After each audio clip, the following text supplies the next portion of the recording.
你在游戏公司应聘的时候，拿出了自己设计的独立游戏《猫里奥》，面试官是真的有点懵啊，这破玩意儿也能叫游戏企划？跟马里奥一模一样的设计，但主角从水管工换成了一只直立行走、表情渐渐的猫，这么潦草的画风，谁会玩这种鬼游戏啊喂？深吸口气，你确定这就是游戏画面的概念图？你点点头，他的游戏风格就是这么抽象。没错，你是个自带系统的穿越者。3年前，因为中了大运，穿越到了这个平行世界，成了岩浆大学游戏设计专业的一名应届生。这个世界电子科技水平比地球高，但游戏水平非常拉胯，各种套皮氪金游戏横行。而就在此时，你觉醒了一个游戏保护系统，不过是上锁版，开启条件有2个：一，宿主未发布过去任何游戏；二，需要实习期间成功应聘为一家游戏公司的总监。这什么概念？实习期一个应届生成为总监，除非哪个老板一心想把公司干到毕业，不然根本不可能。于是乎，只能尝试中大运。就在昨天，你的第100份简历终于迎来了回信，一个名为昊天境的游戏公司让你到现场应聘。不过面试官这个样子看来是不太行。虽然这个游戏潦草了一些，但游戏性绝对没问题。海量陷阱会不停刺激玩家，每过一的关卡都会大量分泌多巴胺。温雅先翻了个白眼，要不要听听看你在说什么？喂，玩家们都是抖 M 吗？日子过得太顺，非得玩你这种被虐小游戏？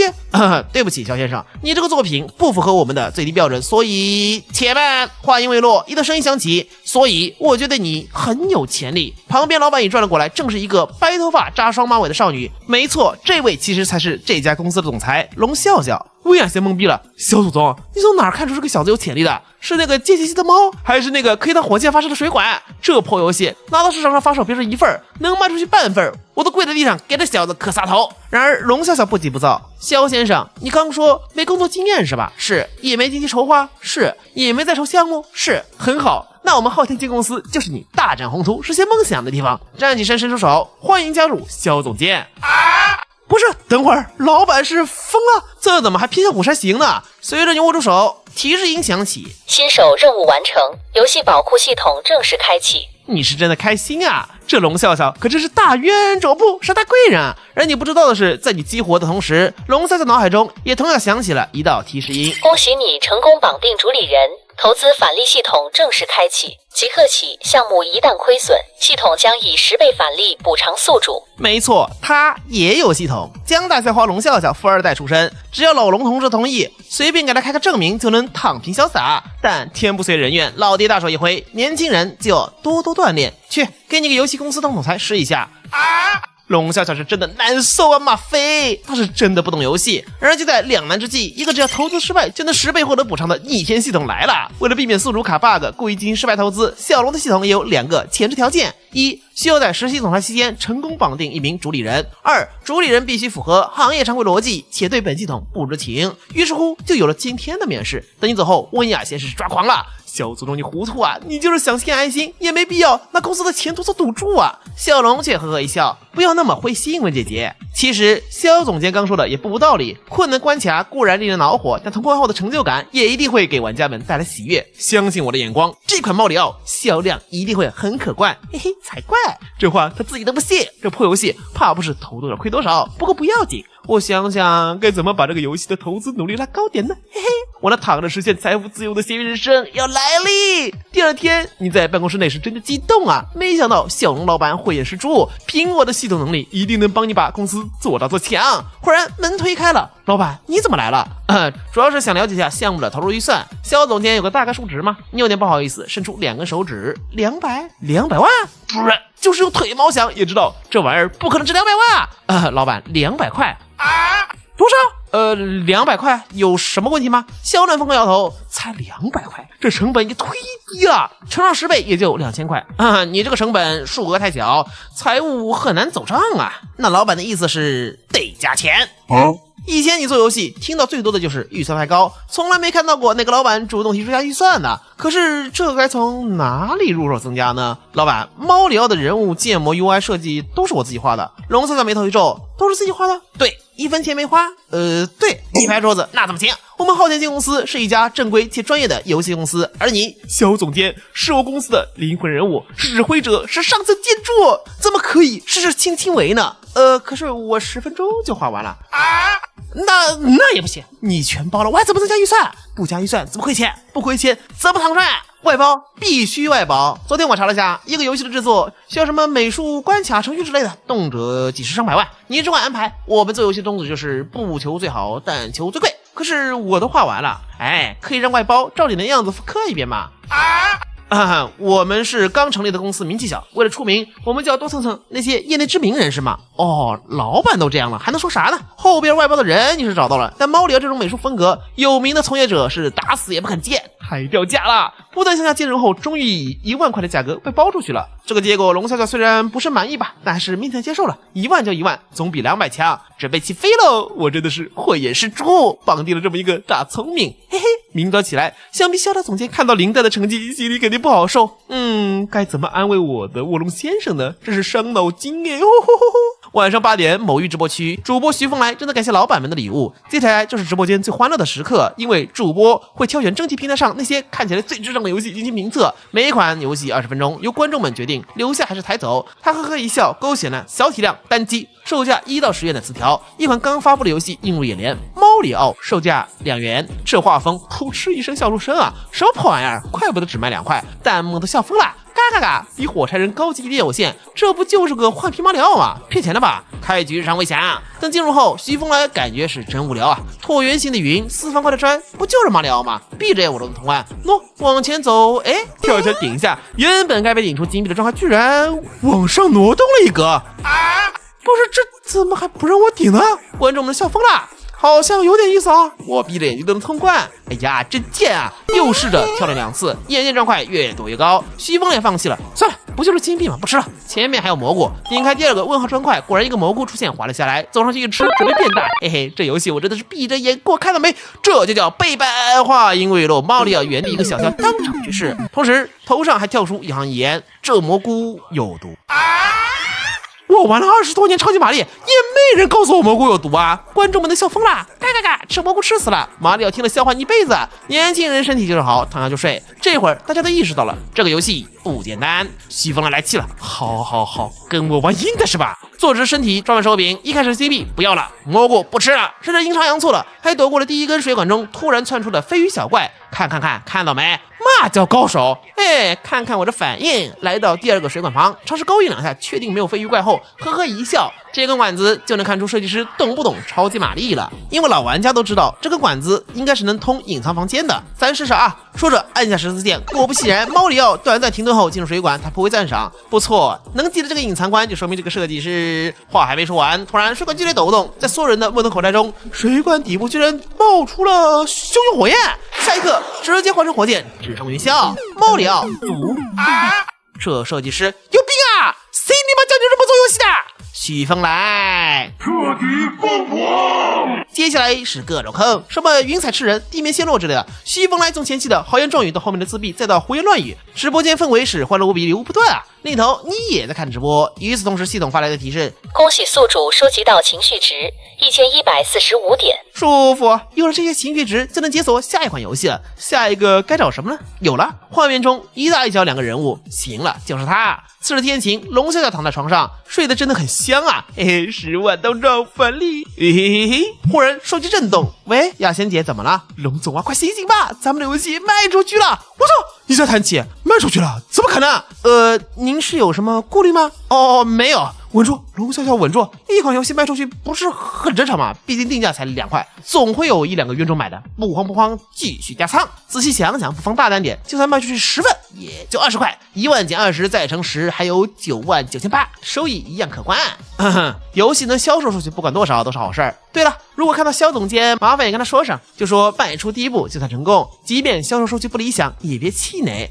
事实上，龙总，这个游戏的销售数据吧，可能和您的猜测有些出入啊。什么叫有出入？不对劲，10分有9分的不对劲啊！所以我们这款游戏卖了几百份，不是？该不会真的有上百个冤种买了猫里奥吧？怎么可能？电话那头，温雅贤轻笑一声：“龙总啊，恭喜！我得先给您道个歉。昨天您说这游戏玩法独特，潜力无穷，还不信。现在看来，当的是慧眼识珠，对市场判断颇为独到。”龙笑笑冷汗都跟瀑布一样了，所以这个猫里奥的销售成绩是我们开门红啊！12个小时总共卖出4872份，总金额9744，马上就回本啦！多少？哈哈，是4872分，龙总怎么样？龙总是不是也没想到是这个销量？惊不惊喜？意不意外？开不开心？龙笑笑直接倒在床上来了个原地抽血。不是，谁你妈教他这么做游戏的？还有那些个玩家都疯了吗？有钱没电花买这么个破玩意儿，9700多，合着我就亏了300块。等等，不对，这才只是不到1天的数据。赶紧打开系统看了一眼，当前投资金额1万，预计返利金额3000，现在剩余6天15小时。为什么？我的钱，我的小钱！不是，3年内首日销量突破5000的游戏，一共不到50款，不是家喻户晓的续作，就是知名设计师出品。猫里奥这样的垃圾玩意儿，凭啥被这么多分啊？游戏画风潦草，关卡又硬件，凭什么？最后小龙总结了一下，是因为有徐峰来这样的超级主播玩的太有节目效果，导致来了波免费推广。省流一下运气因素，关键词是不可复制。一定是这样。保险起见，我自己试一下，结果定金币砖块自己跑啦，进水管，水管变成了火箭筒。啊！这什么破游戏？等一下，还不能疯狂，我忍。被虐的死去活来，终于来到终点前，一个大跳就能过关，嘿嘿，接下来就是过关的时刻。不过如此，猫里奥在空中划出一条优美曲线，眼看就要摸到旗杆顶部的一刹那，一条红色弹幕从右边飞了出来。过关？你过不了1点。猫里奥直接起飞，游戏失败。足龙笑笑，彻底疯狂啊！相反，你该死了！一声怒吼，键盘掰成2半。猫里奥374，你就该被判刑，拉出去枪毙10分钟。他终于明白主播徐峰来为什么破防了。这游戏不是单纯的难，而是设计师在智力层面上对玩家来了波降维打击。那些看似搞笑的陷阱，其实都有浅层逻辑，环环相扣。举个例子的话，大概就是这样。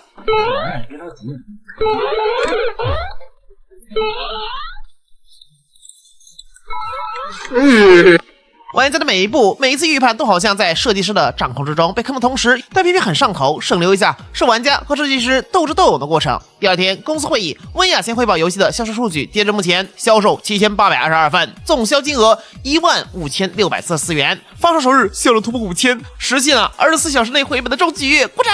龙笑笑捂着胸口，差点一口老血喷出来，掌声有点稀落。作为主角，你不方便给自己鼓掌，小龙老板则是压根没心情，快心肌梗塞了呀！公司是赚钱了没错，但他作为老板，分红就10%，原本能赚的更多。要知道，亏钱可是能赚10倍，里外里就是现在100倍。开门红可喜可贺，但我们不能骄傲自满，这只是公司攀登游戏巅峰的第一步。今天会议我们讨论一下下一步的游戏方向。3人你看我，我看你，最后是温雅先开口。我建议开发猫里奥续作，可话音未落，不妥。小龙心里是开玩笑，开发续作巨赚钱吗？你心里则是开玩笑，我要上新游戏，收割更多情绪值。而且这种摆烂行为对公司声誉不利，影响收益。真要出了事儿，上哪儿去找小龙总这样的人傻钱？哦不，人美心善的老板。目标是争取把公司做大做强，再创辉煌。温秘书的建议没错，但那是成熟大型游戏公司的做法。我们这种新公司才迈出第一步，这还存在侥幸成分，不适合炒冷饭出去做的。所以，小龙总，我申请立项全新项目，开发一款全新游戏，同时加大资金投入。好，很有精神。龙笑笑是真的开心啊！这个菜鸟总监怎么这么上路？刚想睡觉就有人递枕头，还想让我加大投资。好，越大越好，最好是那种投进去赚不回来的。看来肖总监已经有计划了，真不错。猫里奥的成功80%都是运气，总不可能天天有主播给你送钱吧？新游戏什么类型的呀？然而你竖起3根手指，角色扮演、联机对抗、休闲益智。联机对抗和休闲益智搭边吗？还有角色扮演？要不要听听看你在说什么？你想想，就是其中一个玩家扮演父亲，另一个呢扮演小宝宝，双方进行对抗。老父亲的任务目标就是规定时间内保证宝宝别死，而熊孩子的任务就是尽可能作死。这是碳基生物能想出来的点子？你的精神状态真的稳定吗？小龙总，我的游戏能力项嘛？龙笑笑足足沉默5秒，才缓缓点头。能，岂止是能，简直大的特能！就您这老逼创意，在我们公司去宰了！再往前倒数百年，毕加索都得管您叫老师，嘿嘿，发财喽！我要把猫里奥亏的连本带利赚回来。这回他很自信，实在想不到这游戏的可玩性在哪。赛道冷门，玩法邪门，这还不亏？就真没天理了吧？肖总监的创意我很喜欢，有什么要求尽管提，公司一定全力支持。好老板，虽然看得出你完全不懂，但却还是选择了相信我。得罪老板人是喝酒，我一定要把公司搞得有模有样，这样才不会愧对你的信任。接下来扩招团队，你找了你的室友冷风当主策，满谷当主美，龙笑笑是真的开心呀！大手一挥，我批了。这3个菜鸟大学生一起搞项目，公司不红的没天理。秘书温雅贤是真的呀，吐了呀！抽象游戏加上菜鸟员工，毁灭吧！我真的累了。小龙真的开心，我就不信小凡还能再走第2次狗屎不成？没错，我龙笑笑承认你那款猫里奥有点实力，但倘若我拿出菜鸟3人组，你又该如何应对呢？散会，等着亏钱喽。第2天，你们仨开了会，宣布新研发的游戏就叫谁是爹 Who's your daddy。你挥手指挥冷风，引擎方面你自己选，不用太贵，越出息越好。冷风疑惑，范哥，老板不是批了很多预算吗？说是越贵越好，你摇头，那样的话游戏质量太好，不利于后面表现又指挥满谷，这作品要尽可能收敛功力，建模越传越好。看到这种了吗？就照这个来就这样，一个充满 bug、碰撞冲突、比例失调的游戏诞生了。2个星期后，你跟龙老板做项目的总结。鲍老板，开发完成，投资成本约10万元，游戏售价5元，暂定发售时间明晚8点。温雅贤打断，肖总监，游戏的价格还有浮动余地吗？他感觉价定的有点低，这游戏投资是猫里奥的10倍，售价也应该是在15到20元的区间，不然要销售2万份才能勉强回本。小龙一摆手，温秘书，价格我定的，我对肖总监的作品很有信心。表面微笑，心中咆哮，有信心个屁！要不是系统限制游戏价格区间，我直接定价了1万块，我就不信有几个冤种会花1万埋头答辩。但是，根本难不倒我，系统不让我高了定，那我就反其道行之，定个低价，嘎嘎。这样就算冤种再多，定价这么低也不会短时间回本。价格的事儿我心里有数。好了，开始游戏演示吧。好嘞。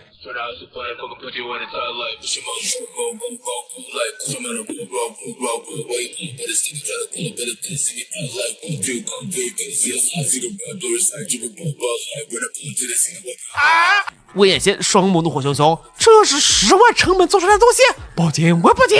这3人就是过来诈骗的呀！别说回本，玩家不找公司赔偿精神损失费都是高兴了。千言万语最后都化作了一声玩家们很爱听的小龙走却相当满意，双眼射手放光，心情就像草原上飞驰飘的骏马，套马的很自以为无雄壮，呜呼，真的起飞喽！你们仨就是干这个的，这建模，这形象，这画面，别说5块，只卖1块都嫌贵，你们可真是天赋异禀。据我所知，没人敢用这种独特的画风去挑战玩家，挑战市场，但是你们做到了。肖总监的开拓进取精神值得我们学习。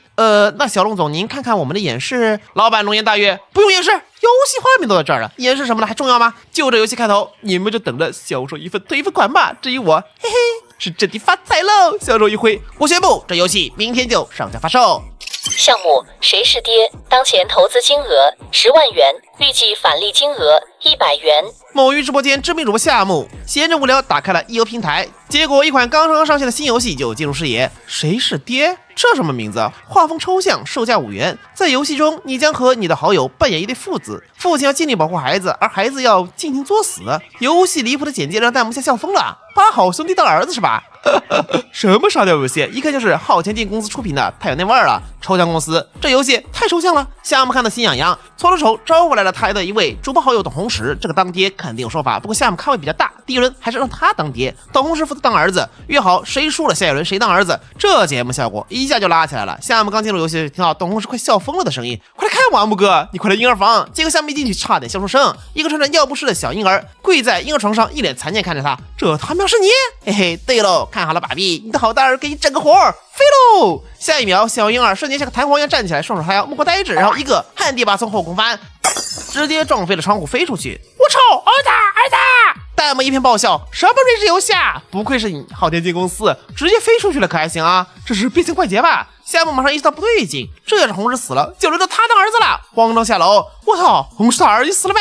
而才开门，迎面就见一坨不明物体飞来，啪的一声还没反应过来，就听到董红石一声啊哒，喜内得地，飞起来就是一脚。由于这个游戏神奇的物理引擎，夏木就像个被放了气的气球，满客厅乱飞，最终摔倒在地上螺旋转圈。直播间的声音基本上就是我操，我飞了儿子，救救救！太帅了爸比，呜呼，我爸升天喽！小猪强大，有一种学了3D动画做出来的美感，这他喵是人做出来的游戏，太鬼畜，好玩，太好玩了。接下来的同时，趁夏木还没起来，一个大跳起身跑到各个机型种似的冲向冰箱。按理说他的个头是拉不到冰箱把手的，但是这游戏就没有常理呀。下一秒，两只胳膊居然伸长牛皮糖一样，瞬间连上把手，接着打开冰箱。嗨，让我看看我家冰箱有没有耗子药。夏木急了，一路连滚带爬，想冲过去。儿子，那冰箱里的东西你不能随便吃。但为时已晚，你别管，我今天就必须整点秘制小汉堡。嗨，来啦！然后下一秒，冷藏汉堡塞到嘴里下肚，小婴儿直接变成了中毒状态。别吃了，儿子，这有毒！这个手忙脚乱，一个不小心没抱醒儿，反而点到了冰箱上，冰箱的门关了。不，我弹幕真的笑疯了。嫌你死得太慢，我来帮帮你。笑得我眼泪都出来了。主打一首家庭和睦，父慈子孝，屏幕上出现3个大字：你输了。董事嘿嘿一笑，牛逼，我直接就是一个好死。木哥，你猜怎么着？我要当你爸爸喽！夏木彻底疯狂。这天晚上，龙笑笑在徐峰爱直播间蹲了一晚上，生怕谁是爹又被他带火。说实话，心惊胆战。好不容易等到下播，好耶，完美！我就说吧，上次就是运气好，这一回根本不可能出任何意外。仔细算算的话，没有主播的引流，就算一周卖上1000份，也才亏损8、9万块钱，折下来就是返利8、90万。不仅把上回亏的补了回来，还能打着特赚。要是一直这样顺利实现财富自由的闲鱼人生，离他还远吗？嘿嘿，还得是系统爸爸呀！理想生活，我来啦！而龙笑笑不知道的是，徐峰来下播后，打开手机正好就看到了夏木他们的录播剪辑做成的短视频。这游戏有点意思啊！次日，昊天镜工作室内，你们3人组有点尴尬。说实话，这款谁是爹成绩并不理想，虽然收入2000万吧，但连冒利奥的一半都没到。冷风叹气，限量咋办？凡哥，这问题真把你难住了。按道理说，游戏上线应该跟上宣发，一般经典大作光宣发费用就能占一半。我跟老板说过这事儿，让他找易游平台安排个推荐位。不知道为啥，小龙总对宣发这事儿有点抵触。冷风问，然后呢？然后他就拒绝了。按他的说法是，酒香不怕巷子深，只要游戏质量足够硬，平台迟早会找上门。冷风忽然眼前一亮，懂了，他全都懂了。凡哥，小龙总这招高啊！看起来是想摆烂，但实际上要是平台主动找我们，那主动权不全在我们这儿了吗？你也点点头，这小老板还真有点东西，战略目光挺长远。忽然房门敲响，龙笑笑走了进来。说实话，他今天是真的开心。莫欺少年穷，上次我差点心梗去世，如今2极反转，亏钱，狠狠的亏钱。姑奶奶的好日子终于来了。小水一挥，温秘书，今天会议集中讨论一下游戏销量。是，目前发售近22小时，游戏销量2215份，总金额1145亿元。小龙总从未感觉汇报声如此美妙。完结撒花！虽然游戏销量还是出乎意料，但首日成绩比冒利奥少了1半还多。按照这趋势，首周销售3万，公司净亏7万，而他能返利整整70多万，起飞！啥都没干就雇了3个傻子做游戏，1个礼拜70万到账，1个月将近300万，世界首富什么的还不是洒水？就在此时，手机弹出了徐峰来开播的消息，标题：谁是爹？今天父子局。等等，不会是为什么又来啦？徐峰来昨晚压根不知道这个游戏的呀！心中忽然警铃大作，那个今天的会暂时就先开到这吧，散会。回到办公室后，求了，真的求了，千万别是我们的游戏！天，我也愿意用消费一辈子单身换这款游戏亏损，真不行就3辈子，把傻子3人组加一起。然而打开手机直播间后，是徐峰来玩得最开心的脸，龙笑笑不对啊，徐峰来是怎么知道这游戏的？一阵了解，找到夏木录播剪辑成的视频，点赞10万加，得了，总算知道问题在哪儿了。狠狠一拍桌，小龙总，我的胸口痛，太痛了！这游戏不是没有主播宣传，而是我他喵的蹲错人了呀！鬼要脸真脸把我整死！一个打枪主播不好好打枪，跑着直播这哈皮游戏咋子嘛？这麻花游戏有啥子好玩的嘛？等一下，稳住，要振作，龙笑笑，没关系，反正这游戏漏洞百出。徐峰来这种级别的主播，看到那种希腊画风肯定会忍不住吐槽，只要他直播否定游戏，我就还有希望。就是，甚至还能有反作用。不慌，继续加强。结果这会儿直播中传出了徐峰来的声音，我建议你们画风也太抽象了，有意思啊！这下真把整个游戏区引爆了，就跟电子瘟疫一样，无数主播纷纷加入这场杀掉的狂欢。短短1天销量逆转，最终6天卖出58700份，总盈利29.35万元，比毛利奥都高。龙笑笑一口老血喷出，这不是欺负老实人吗？这破游戏都当着你们的面揣摩，这些玩家还在买，你们真的是人吗？死要玩抽象饭，你赔我钱，我的小钱啊！这破抽象游戏怎么就这么多人玩呢？难说吗？飞！这时候温雅贤打了电话，小龙先发制人，报喜就不用了，销量我心里有数。他真的不想再听到任何关于公司盈利的消息，不然心脏病要发了。跟温雅贤呵呵一笑，龙总，本周销冠已经是板上钉钉，这有什么好汇报的？我只是想说，您之前预想的情况发生了啊！还有高手？小龙总，您可真是料事如神。之前您说不宣发，我还怀疑您，我是真该死啊！现在公司2款游戏的成功引起了业务平台的注意，他们邀请我们参加这一季的小游戏开发节啦。龙小小听了，有病啊！我只是随口一说，找个理由压游戏热度，怎么就不是？难道系统其实不是投资返利，而是言出法随？这小游戏开发节我省略一下，就是参加的游戏活动期间内全部免费，并且数百款小游戏同台竞技博览，官方会根据玩家投票选出优秀作品进行大幅度推广。小龙心想，推广？我想赔本还来不及，还推广？刚想回绝，马上又意识到不对劲。等一下，活动期间游戏限时免费。小龙的脑瓜子又转起来了，这有机可乘啊！我算算，活动持续14天，下次系统任务结算14天01个小时，那也就是说，只要我操作得当，游戏就只算1个小时的销售额，那我岂不是能当场立项，当场返利了？好，起飞了呀！1个小时，就算你小凡游戏做得再好，再有主播宣传，也不可能短短1个小时内光速回本吧？这一波是龙小小大胜利，好耶！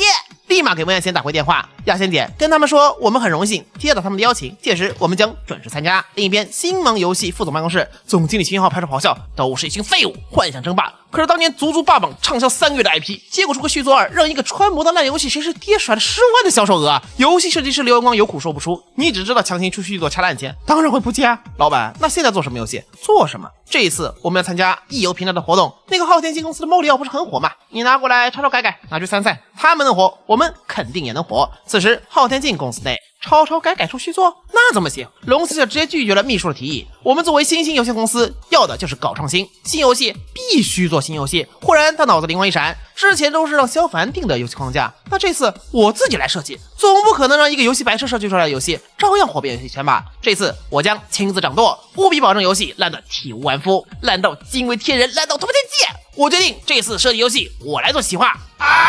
一个什么都不懂的老板掺和到游戏设计里来，这合理吗？小龙总又不懂业务的实际情况，这不是瞎指挥个鸡毛？肖总监，快说点什么喂！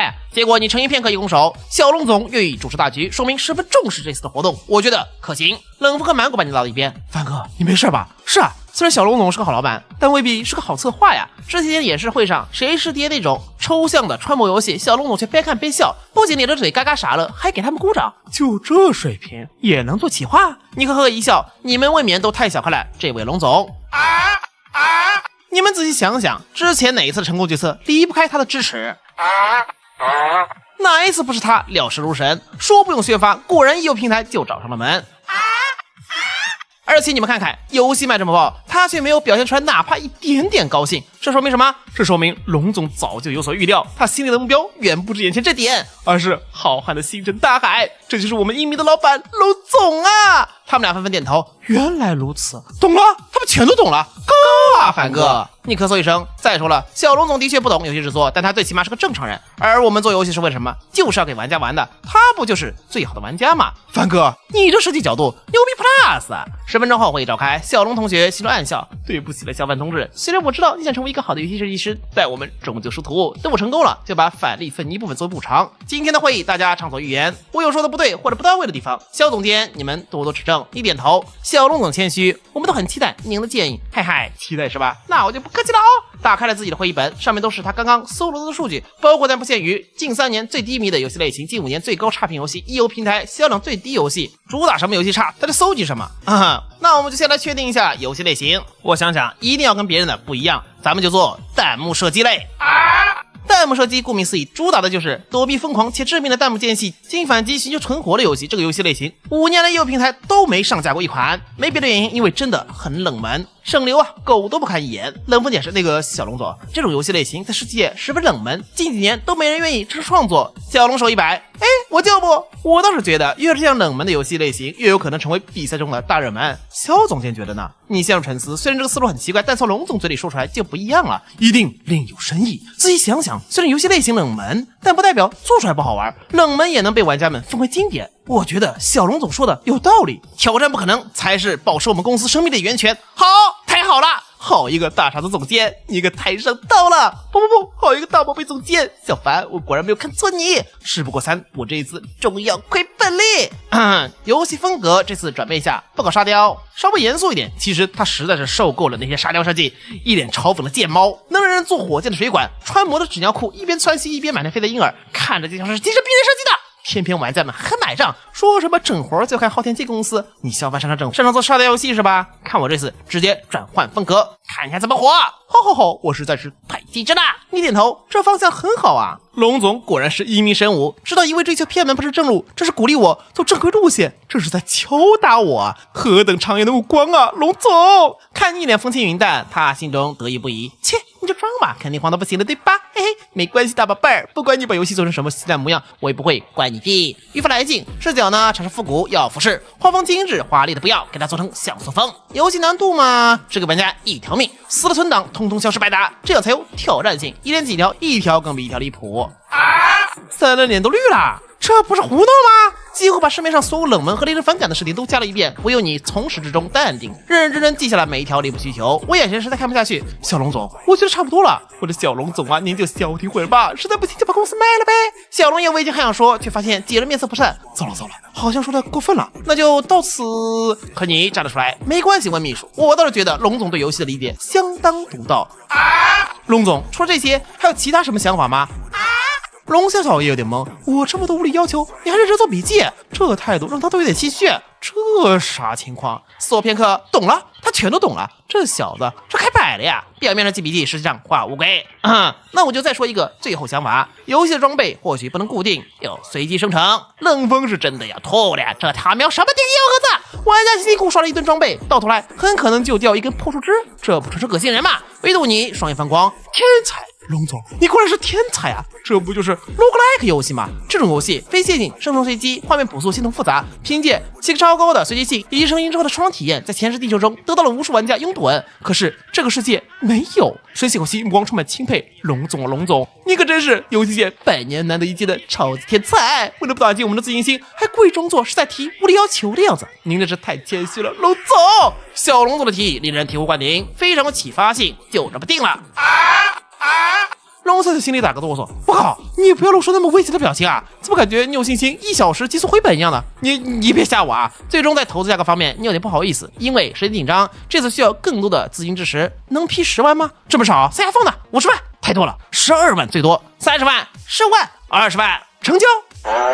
虽然比预期中要低，但总比没有好，那就辛苦肖总监。散会。龙小小那叫一个神清气爽，心情舒畅，小长腿一抬，往那一仰，舒服。20万投资，直接就能有200万进口袋，赚钱哪里难了？这不是很简单吗？小凡，真是谢谢你了。回到办公室，冷风满骨，成顿足。凡哥，你是不是被小龙总下降头了？这破游戏别说卖了，怎么做我都不知道。是啊，凡哥，你要是有什么话不好说，可以让我俩说啊。你也摇头，你们俩还是太年轻，从来没有垃圾的游戏类型，只有垃圾的设计团队。道具随机固然打击玩家热情，但如果这个掉落的垃圾道具正好就是你目前需要的呢？就比如一只破树枝，表面上看是一件垃圾道具，可如果你之前已经刷了99根破树枝，只差1根就能合成神圣树枝，赋予你无敌效果呢？小龙总这是在考验我们要是连这都做不好，还怎么跟他一起征服星辰大海？两兄弟听傻了，还能这样玩？调出系统面板，点击兑换。与此同时，系统提示音响起：您已消耗情绪值7899，已为您解锁吸血鬼幸存者。今天你们公司设计的游戏《吸血鬼幸存者》终于上线了，小龙总很期待。这游戏类型冷门，机制奇怪，谁会要玩啊？必定亏钱。与此同时，某鱼直播平台姐妹主播慧蟒和真名试玩了新玩公司推出了兄弟的冒险，满脸索然无味。这款游戏形式上虽然与猫里奥差不多，可战略设计上差的不是一星半点，纯粹是为了折磨玩家，没有一点预判玩家的那种互动味。姐姐忽然想到，对了，说起猫里奥，我想起昊天机公司好像推出了个新游戏哦，你是说吸血鬼幸存者？点开后发现像素风进步了呀，终于不是沙雕游戏了。他们俩眼前一亮，迫不及待进入，结果慧蟒发现自动攻击，而且就只能上下左右，一点操作都没有，这还玩个啥？慧蟒正一吐槽，就见到几个吸血蝙蝠围了过来，连忙操控往边上一躲，一套闪电5连鞭下来，蝙蝠死亡，掉落出几块蓝宝石，吃掉后画面暂停，一个弹窗出现在了屏幕中央，升级就爆装备，这游戏也太简单了吧？选了复制器，效果是复制一次攻击，紧接着身前身后各3只蝙蝠扑来，哎呦完蛋！正当他绝望之际，一道变影骤然在身后出现，将3只蝙蝠瞬间击杀。他眼前一亮，是复制器，这个复制器好厉害！懂了，朋友们，这游戏就是升级3选1嘛。等我等级高了，直接一顿乱杀，简单，实在是太简单了。可等无数的蝙蝠向他杀来的时候，他才猛然想起，这他喵是弹幕射击游戏，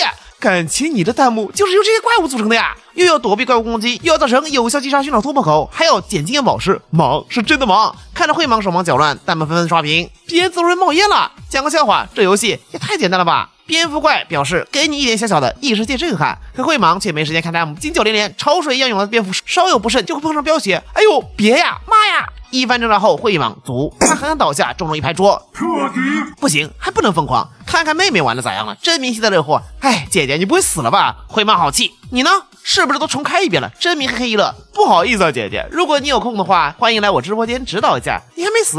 会忙点进自家老妹直播间，竟然发现屏幕中央的真名，手持法杖，周围一圈大蒜光环围绕，搜过之处竟寸草不生，脑袋上还时不时飞出3把斧子，天女散花一样砸死漏网之鱼。叮叮叮，吸收经验宝石声音不绝于耳，呜呼，爽！这游戏真是有一种莫名的爽感，好解压。会忙傻了。这他喵跟我玩的是一个游戏，为什么他的游戏看起来这么爽？这名更得意，我就不明白了。就这游戏哪有难度？这不就是个无脑割草的解压爽游吗？简单，太简单了。然而变故丛生，忽然食人花降临和3只巨型螳螂直接把他给秒了。真名足，会忙笑了，哟，真名啊！怎么办呀？这不是个割草爽游吗？怎么回事啊？怎么打不动 BOSS 了呢？直播间的观众们拍着狂笑，笑死我了！主打一个解有媚功，说好的这游戏简单呢，怎么人就没了？这个逼设计师实在太懂玩家心理了。真名破防，猛一拍桌子，啊！我才刚开始爽啊！彻底疯狂！再来，今天我忍不了一点儿。一次次的升级3选1和保养开启都跟刮刮乐彩票一样，充满了不确定性，不断分泌的多巴胺让人欲罢不能。会满和真名玩疯了，俩人玩疯了，从8点玩到晚上12点，甚至还开出了超低概率、超长的巨大金剑，疯狂收割吸血鬼族，割草的感觉无双，观众们看嗨了。我操，我受不了了，这看来太爽了！下一个玩玩去，加一！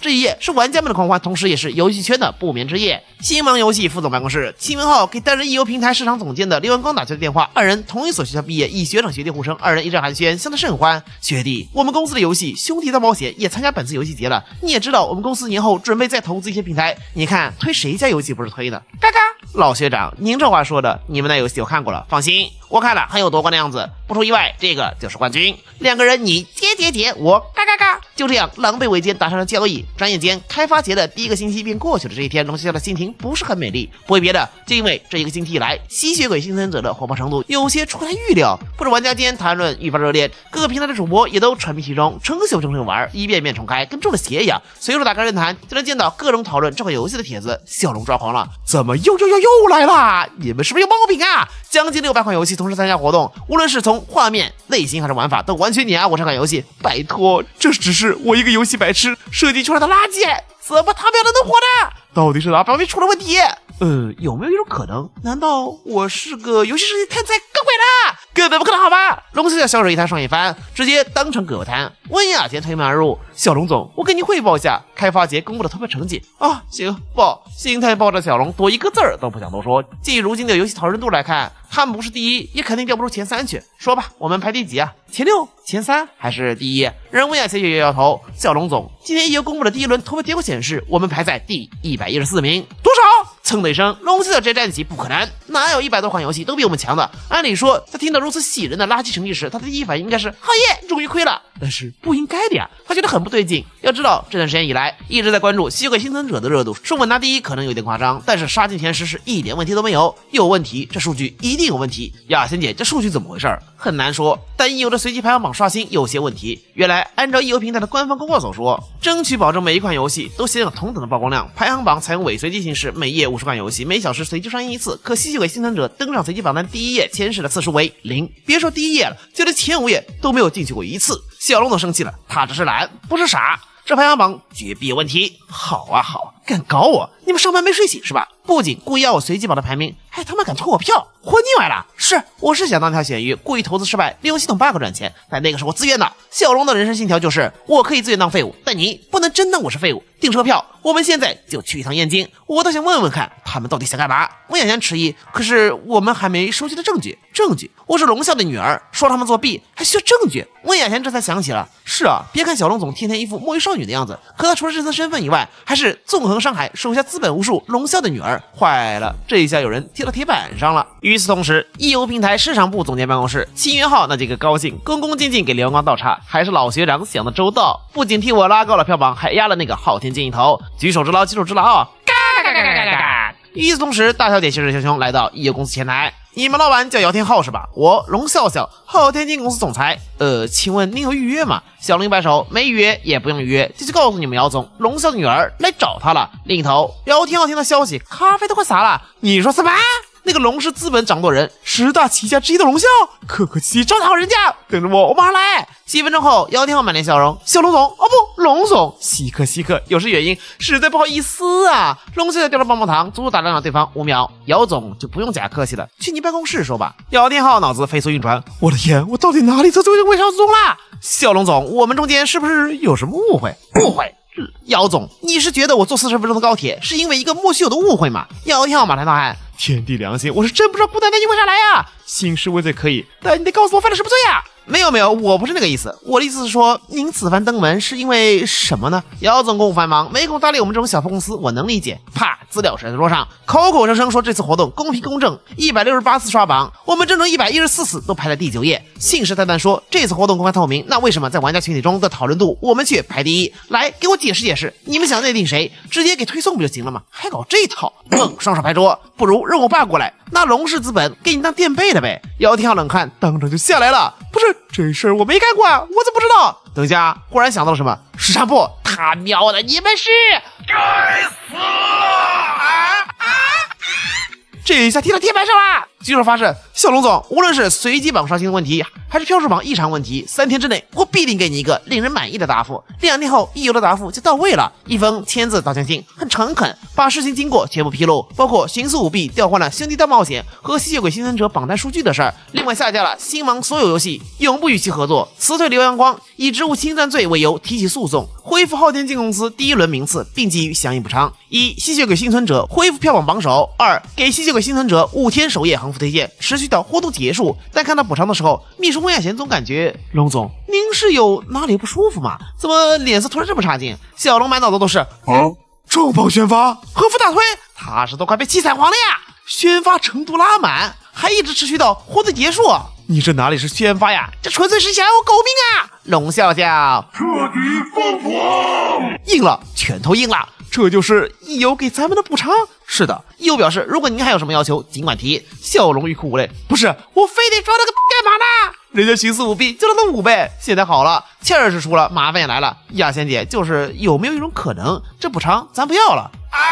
温雅贤老头，我们为啥不要？龙笑笑憋了半天才找了一个理由，因为这样会影响其他游戏。你想，大家都是来参加活动的，结果就我们有推荐，多不公平啊！行，就这么跟友说就好了。然而，当姚天浩接到回信的时候，冷汗都下来了，不对劲，10分有9分的不对劲啊！这么兴师动众，搬出老爸的名头上门兴师问罪，怎么可能不要补偿？莫非懂了？他全都懂了，这是嫌我们给的补偿不够啊！就你这点破补偿，狗都看不上，就等着我老爹亲自来问罪吧！不行，必须马上加码！短短半天，温雅贤就推门而入，龙总，恭喜龙总，贺喜龙总啊！贺喜啥？笑容心中预感有点不妙。等一下，你这么高兴干嘛？别，我血压高，你别说。哎呀，是怎样的好消息啊，龙总！义游那边对补偿进行了潜行升级，说是让咱们的游戏固定出现在榜单首页，而且首页横幅推荐提高到10天，额外给到开屏广告10天，以及后续分成比例降低，还给持续20天的推荐流量。这下让利又给流量，我们要转发了呀！你说怎么？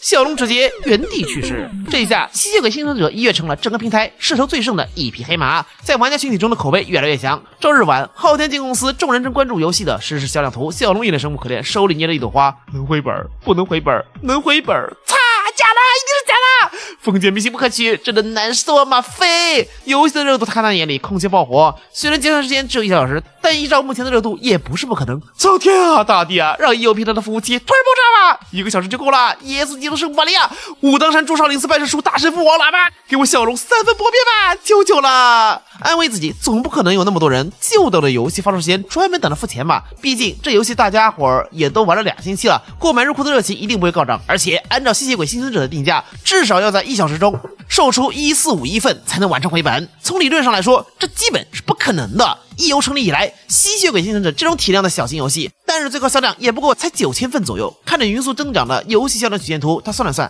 销售速度大概是100份1分钟，手脚时充其量也就卖6000份左右，20万减6000份乘以15元，净亏11万，足足能返利110万。哎，看来没啥问题了。呵呵，稳住了心态，满血复活。呜呼，110万就110万吧，反正是我赢喽。忽然手机响了，推送内容是萧凡的微博更新提醒。非常高兴的向大家宣布，吸血鬼幸存者版本 1.1 将于今晚8点同步更新。本次更新，我们新增了2张地图、4名可解锁角色、5种军道具、3件超武以及手剑可升级超武，快来体验吧！什么鬼？肖总监，这是你安排的？哦，对，原计划是准备游戏开售前才点发的，结果给忘了，现在才发，不好意思啊。也很得意，毕竟上辈子在国际大厂也干过，这种营销手段极操啦。龙总，你放心，在项目开始的时候，我就特地留了一手，为了避免重复游玩造成玩家信息下滑，特地将一小部分游戏内容拆出，为的就是配合游戏全面发售之际一起更新上架，这样才能延续玩家热情，提高销量。把公司交给我，您就放心吧。Surprise！ 惊不惊喜，不意外，开不开心？雇我当游戏总监，你就偷着乐吧。像我这样负责又上进心的总监，行业里可找不到第二个了。龙小小心脏病都快犯了，偷着乐，我俺老三就。果然，下一秒，原本平滑增长的曲线眨眼间向上折越了一大截，直线拉升，小龙的血压也跟着直线拉升。我靠！别啊，你就不能一点点慢慢涨吗？咱慢慢来，300份、500份、1000份、5000份，短短时间，吸血鬼幸存者拜疯啦！温雅贤、满谷冷风三人看得合不拢嘴，越看越高兴，越看越兴奋，越看越带劲。又涨了，又涨了！照这个速度下去，怕是手小时要突破1万份大关了！1万份呢？那我们岂不是创造了游平台的新纪录了？而快乐是他们的。龙老板只觉得他们吵闹。我是谁？我在哪？我这辈子还能不能亏钱了？小凡，你走吧，行吗？别老折磨我了好吗？龙啸，这是我血缘上的父亲，你才是我的亲爹！爹！温雅贤一声欢呼，1小时计时结束，朋友们，我宣布，吸血鬼幸存者首小时成绩出炉，我们共计销售游戏套数1451份，总销金额199995元，大家鼓掌！掌声噼里啪啦，小龙却怎么也高兴不起来。检测到项目亏损，投资金额20万元，亏损金额5元，返利金额50元。没亏啊，真的不是零！呜呼，我终于亏钱啦！好耶，好耶！开心开心！心情坐过山车后，小龙一切都看淡了，50就50吧，回头得把这50取出来裱起来，放在我办公室里当招财猫。这时你端了一杯白开水进来，刚刚看您脸色有点差，喝点热水。这会儿会议室里就你们俩四目相对，想起来了，忙活了这么几个项目，还是第一次认真看这家伙。对视片刻，小龙扑哧一声，好直男的发言啊，肖总监。但还是接过水抿了一口，蹑笑了，藏在背后的手收出。那再加上这个呢？我喜欢把落日藏在怀里的你，把心都留在此刻的你，我个人的心碎是你，朝暮晨晚是哇，棒棒糖！下意识就要去拿，可手伸到一半却又停住了，装模作样挺直了身子，这就有点幼稚了。但对于大学生来说刚刚好。但你剥开，直接塞进了他嘴里，咂巴一会儿，还是很甜的嘛。肖总监，我觉得你有点不尊重 CEO。哪会呢？我最尊重的就是小龙总经理了。龙笑笑撇过头没说话，算你菜鸟总监有良心，还知道哄人。那我这一次就不跟你算账了。这次他改变了策略，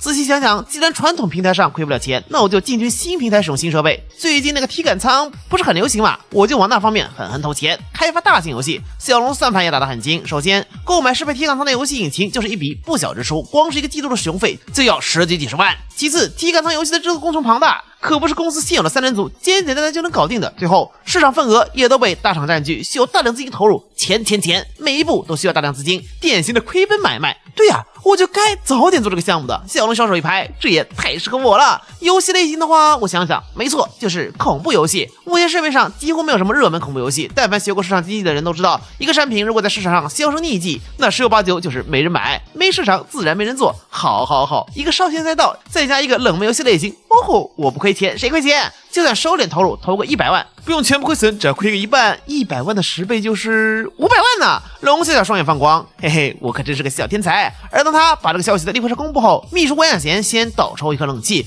小祖宗，公司刚开，幸好别搞啊！这项目一黄，咱们前3项目都白干。一看你也皱起眉头，眼前一亮，疯狂挤眉弄眼。那个肖总监，你看看，我们现在考虑进行新赛道，是不是为时尚早？意思就是你快去叫老板，老奴见不动啦。谁知你眉头舒展，这想法非常好啊！你是真的佩服。其实体感舱项目你早就想做了，上辈子地球没这高科技，这玩意儿配个恐怖游戏，那不是妥妥的天作之合吗？其实今天要是龙笑笑不说，你都想提，但这么冒进的建议风险实在太大，没哪个脑子正常的总裁会同意。小龙总果然是游戏界100年难得一遇的天才，又有远见又有魄力，由此老板夫妇喝酒。龙笑笑扑哧一笑，好，这肖总监前3个项目是做顺了，开始飘了呀。人一飘就会昏招频出，好，非常好。果然5块钱的亏损只是个开始，我的好日子要来喽！这次我小龙要老白登过去，给你们来个大的。我也觉得这是个非常好的项目赛道，大有所为。肖总监放心干，资金方面公司全力支持。见老板答应这么干脆，你真的好感动。别的老板都是看什么火就让员工跟风什么，还想花小钱办大事，竭尽所能压缩成本，榨取打工人的价值。但我们小龙则不同，不计成本，经费无限制，这在公司的资金池范围之内可劲儿造。这是多少设计师们梦寐以求的事情，简直就是茫茫黑海上矗立的灯塔，照亮我们的梦想。天啊，都有远见的老板啊，老总，我一定要好好做，再给小龙总一个 surprise。如果这样子的话，那咱们的投入规模可就要扩大了。来，你说给我听听。小龙的这个高兴，看看专业，这个就叫专业。项目还没正式敲定呢，就知道伸手要钱了。小凡，你可真是我的大宝贝儿。你接下来说出来你的担心，就是用游戏登录哪家平台的问题。目前市面上的体感舱制造商只有腾讯和易游，但价格都不低。恐怕龙总您自己去谈谈了。小龙大手一挥，放心，都交给我。第二天，他轻车熟路登门易游公司，又来，姚天手一抖，问秘书怎么了哟？那小姑娘的脸色怎么啊？没事，小龙总今天心情不错。他松口气，嗨，小龙总，你来也不提前打声招呼，我好派人去车站接你。龙笑笑挥挥手，直入正题。最近我们昊天镜有意向体感舱赛道靠拢，姚总觉得怎么样？我觉得可能有些冒险，需要谨慎。龙笑笑十分满意姚天昊的坦诚，不好意思啊，我不是不接受姚总你的好意，为了完成我摆烂环游世界直到终老的愿望，我要开始亏钱了。眉头一皱，几个意思啊？姚总是觉得我们昊天镜公司没这个财力，还是觉得我飘了？对呀，不然呢？姚天昊傻眼，转念才反应过来，等等，大小姐背靠龙氏集团，遭眼前怎么了？合理，太合理了。如果是这样子的话，那我觉得贵司大有可为。开玩笑，背后有龙氏资本撑腰，前面也有笑凡那种鬼才设计师开路，静静听看他怎么了嘛？小龙点头，这话我爱听。我今天来主要就是想和姚总谈谈平台登录费的问题。没问题，我们易游绝对是价格最实惠的，一口价7万，而且我还能为小龙总打折，流水抽成20%，登录费85折，5万9，只要5万9。小龙皱眉，就这啊？姚天昊有点懵了，这还不行吗？我这么实诚，一上的老底都掏了。大小姐，你过分了吧？小龙总，我们这已经是行业最低了，真的不能再低。没等他说完，小龙脸色一板，姚总，在你心里，我觉得是这种人嘛？你竟然以为我要砍价？所以龙总的意思是，我的意思是，你们堂堂一个国内一线体感舱，就收这么点登录费和抽成，给我加价，他好记。姚总，我诚心诚意找你合作，你就这个态度，就7万登录费还打折，有没有搞错？让那些老外看到，还以为是我昊天镜公司交不起登录费呢。姚天昊是 CPU 他干烧了呀？不是我们的定价一直都这样？什么叫一直都这样？给我向国际大厂看齐，我说一个数，15万。等等，不是每个月15万。一旁的火秘书揉揉眼睛，坏了，气懵了，这人怎么金光闪闪的？姚天昊膝盖差点一软，操，原来你是这个意思啊，义母，您早说啊，是孩儿不懂事了，不知道您是个好面子的人。我眼前差点吐血，不是，咱能不能别这么败家，搁这败家当作善呢？姚天昊他不知道咱们公司的状况，您还不知道吗？反向砍价，退一万步来说，真有这个钱，您干嘛不去找大公司谈判呢？还每月给？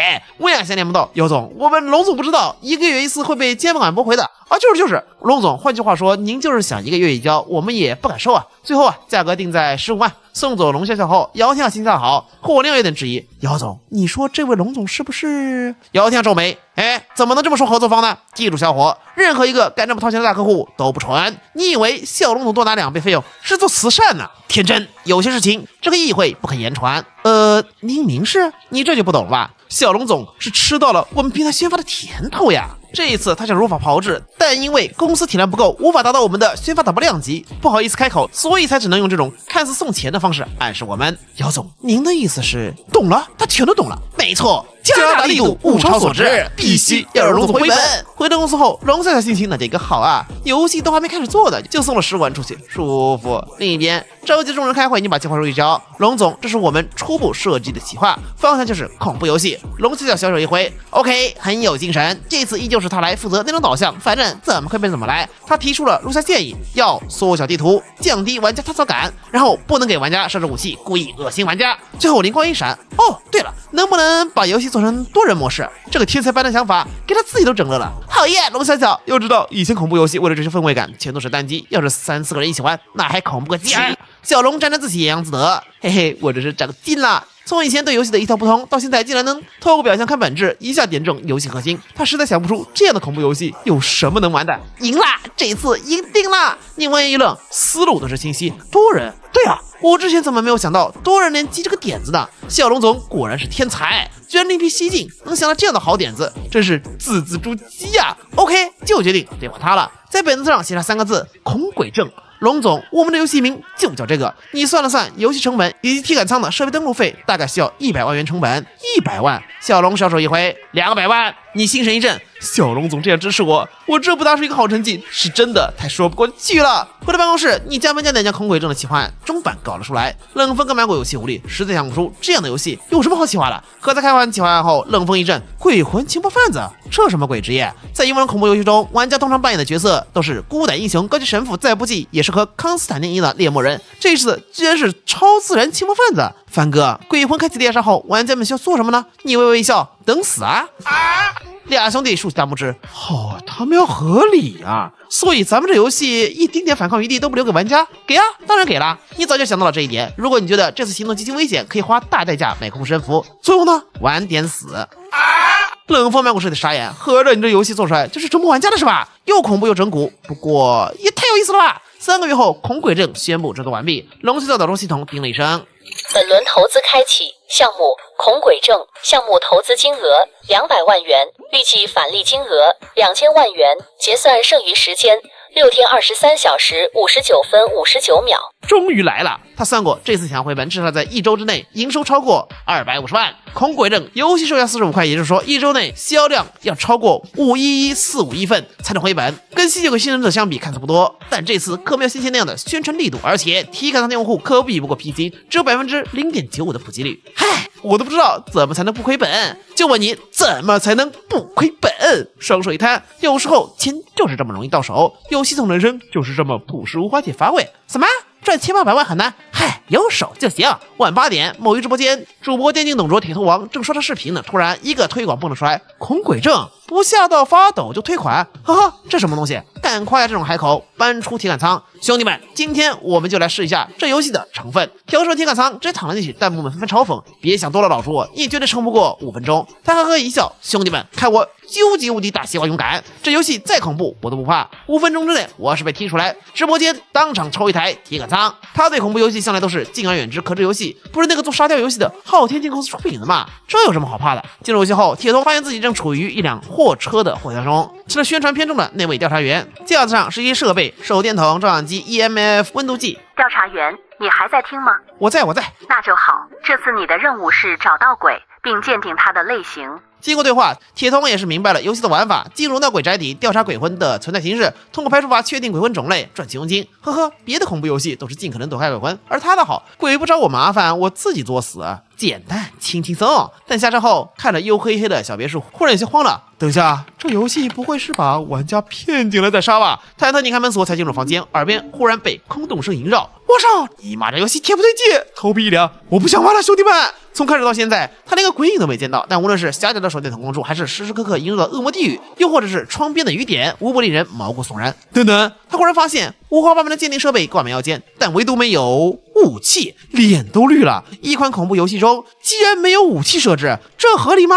呀哟，我没武器还玩个西瓜棒棒槌。弹幕也纷纷意识到这游戏的不同。对呀，才注意到这游戏没有武器，也是一个超自然调查员没有武器很正常，这设定也太阴间了。看盘，我赌谢老师5分钟内被踢出体感系统。铁通好气，你们这也太看不起人。虽然我之前没咋玩过恐怖游戏，但心理承受能力还是有的。助理开盘。5分钟好吧，5分钟内我要是被踢出来，当场抽一台体感舱。然而，当发出微弱的电视噪音，则没有关不掉，从龙头流出的殷红水流流得满地，都让铁头王怂了。他从未感觉过1分钟如此漫长，想着去别墅门口坐会儿，耍赖撑个5分钟。然而，嘎吱一声，轻微的木地板声音传来，毛骨悚然。那脚步声是谁的？手电筒照过去，赫然见到了一枚脚印。等等，不对，看错了吧？将手电筒照射范围拉近，竟然发现脚印子半路消失了。这是走了？哎，果然看错了。这游戏也太载重了，感觉到处都是鬼，但就是看不到鬼。刚松一口气，却猛地发现墙壁上有一枚枯槁的手印，手指细长无比，距离他不足半米。大脑一片空白，下一秒，一声令人毛骨悚然的喝气声响起，紧接着就听直播间传出一声惨叫。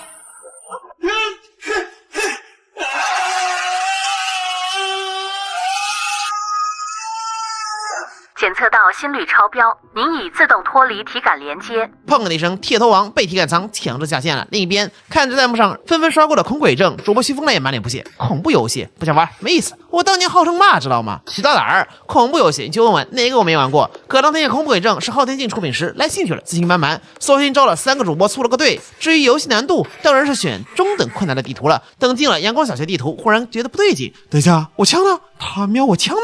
这游戏怎么没武器的？没枪我还怎么跟鬼搏斗？再转念一想，我怕个嘚儿，没有武器，但有3个队友啊！一摆手，没关系，人多力量大，分票探索任务，徐凤兰一马当先推开了大门南山。忽然一阵悚然，这游戏不对劲，怎么 BGM 听着这么阴间呢？壮着胆子在走廊里喊起鬼魂小熊的名字。小熊啊，你在哪儿呢？今天的作业还没给你留呢。小熊你在哪儿呢？徐凤兰老师给你带卷子来了。弹幕笑疯了，你才是鬼吧？追的人孩子留作业。小熊表示，我可能不是人，但你是真的狗。见到徐凤兰的离谱招鬼方式，树哥也笑了，你真比鬼还吓人，我直接给你拍一个吧。咔嚓，拍立得很快将照片洗出来，这照片就给我辟邪哟。树哥的声音戛然而止，徐凤兰好奇转过头，发现树哥竟然原地看照片，似乎有点哆嗦。你那是卡了吗？怎么抖起来了？不是游戏人物在哆嗦，是我的手在抖。怎么了？难道真拍到鬼了？嘻嘻哈哈拿起照片一看，头皮都炸了。照片里他的脸显得格外苍白，可在他的肩头竟然还有一张惨白的脸，没有眉毛，双眼漆黑，眼眶空荡荡，嘴巴咧到耳根处，正好趴在他背上。妈呀！手中的鬼怪探测器也瞬间发出了警报，响彻走廊。教室的3户门全被锁死，手电筒也开始闪烁。紧接着，他们看到小男孩出现在了镜头，发出一声野猫濒死般的凄厉尖叫。不过下一刻，鬼魂的叫声就被他俩声音盖过了。啊！我操，徐队长，他过来了！我也不下，跑啊跑！哎，聊聊，小猴子聊聊，这是徐老师给你留的作业，月有头债有主。我有说过要给学生们减负的呀。没有开门杀，没有转角杀，却比其他恐怖游戏恐怖100倍。小虫那张脸已经来到了他的面前，然后是一双惨白的手缓缓捂住他惊惧的双眼。徐峰来，彻底疯狂！您已与体感舱断开链接。此时，一游公司会议室内挂着一行大字：物超所值，宣发研讨会。姚天浩表示，这次小龙总如此看重我们一游，我们必须让他的投资物超所值。结果决定，他们会加大对恐鬼症的宣发力度。第2天中午，你在翻阅最近几年热门的体感舱射击游戏资料，冷不推门而入。凡哥，我这有一个好消息和坏消息，你想先听哪一个？先听听坏消息吧。坏消息就是我们的首日销售成绩出炉了，2085份，我只能说一般般，并没有刷新同体量游戏的首日销售记录。你并没有惊讶，游戏类型就摆在这儿，是冷门中的冷门，这个成绩已经是不错。那好消息呢？冷风掏出手机，嘿嘿，我们的单周销售成绩可能爆炸了啊！你不明所以，接过手机一看，不由倒吸一口凉气。黑盒评测恐鬼症，一张重新定义恐怖游戏的鬼牌，9.8分 ，SNG 评测9.7分，一款令人毛骨悚然的全新形式恐怖佳作。上面密密麻麻全都是一些游戏媒体的测评打分，全都是高分。你立马意识到有人给咱们搞宣发，是小龙总，懂了，你全都懂了，这肯定是小龙总做的呀！怪不得之前千叮咛万嘱咐，坚决不搞宣发，让我一定要全力将成本都投入到游戏开发中。原来早就有自己的计划了。冷风一头雾水，宣发不是有平台搞的吧？你叹口气，你难不成忘了小龙总多给出去的那8万登录费吗？其实就是在暗示一游给咱们家开绿灯，提供深度合作的政策支持。不愧是深谋远虑的小龙总啊！你继续解释，小龙总这番操作既规避了我们没有专业宣发团队的尴尬，又充分利用了一游对我们的青睐和好感。这叫什么？叫扬长避短，借力打力。他不只是游戏天才，还是商业天才。冷风恍然大悟，妙啊！恐鬼症啊，不出意外的火了，越来越多的主播被吓得直接断联体感舱。另一边，龙笑终于忙完了自己的论文，一看日历，接了一拍大腿，哎呀，这日子都睡迷糊了都。今天是空轨正结算的日子，嘿，让我看看这次能亏多少。他很自信，空轨正的首日成绩他是知道的，2000万出头换算下也就是9万多，距离200多万的投入差不知道哪里去了，甚至还不如他之前预测的销售成绩。失败的开局注定了失败的结局，这样的首日销售还需要担心游戏盈利？就算每天都保持2000份的销量，扣去抽成，1星期也就50万盈利，距离200万的成本还远着呢。果然是不过3，我就说我这次肯定能发财，开心开心，甚至已经想到了自己在钞票的海洋中游泳的景象了啊！败烂的人生，我来啦！系统提示音突响起，等一下，怎么回事？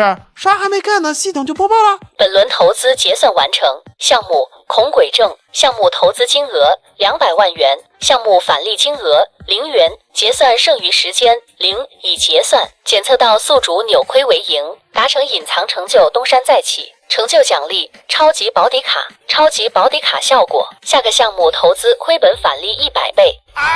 龙小小直接实话，是我耳朵出了问题，还是游戏出了问题 ？Wait， 不该是亏本的吗？怎么就盈利了？不可能，绝对不可能！我一定是在做梦。拧了自己一下，哎呦，居然不是在做梦。他打开后台查看数据，游戏空轨正实时销售55557套，总销售金额250多万元。什么鬼？我日你的妈哟！龙笑笑彻底疯狂！一巴掌把笔记本电脑给拍合上，坑爹的这是！